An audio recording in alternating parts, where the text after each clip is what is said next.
Assalamualaikum warahmatullahi wabarakatuh. Saya Puan Mah Kalsum binti Haji Abdullah, tinggal di Sungai Malaluan Selama, Rumah Perak. Umur 78. Mula-mula saya order, saya batuk dan penat. Sesuai dengan saya dengar dia cerita tu, masalah Hindi ni sesuai dengan batuk dengan penat. Cik pun order. Bila order dah sampai, cik amalkan selama seminggu. Apa, batuk berkurangan, penat pun berkurangan. Alhamdulillah. Pasal syukur sangat. Sebab ikut sunnah Nabi sama kan. Lepas tu cik order lagi. Dulu makcik sakit betih ni. Sakit betih nak tak boleh jalan. Bila tak boleh jalan, cik kata nak uji lah, nak cuba lah makan ubat ni.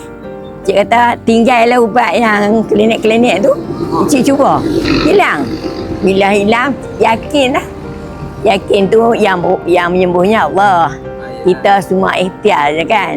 Cik ni batuk penat. Kalau masuk hospital dulu batuk sampai berdarah.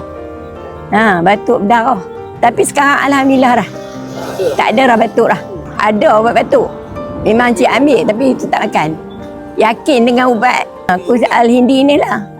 Kemas rumah tu biasalah kalau habuk-habuk sangat tu. Dia jadi juga batuk, kadang makan silap ke, jadi juga.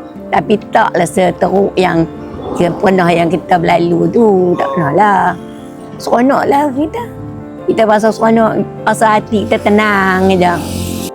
Allah bagi petunjuk jalan kat kita. Kadang cik doa juga. Apalah benda nak ubatkan penyakit batuk cik dengan penat ni. Dah lama dah makan ubat kerjaan, makan ubat beladul, makan ubat batuk. Dia sembuh, hilang sekejap, jadi balik.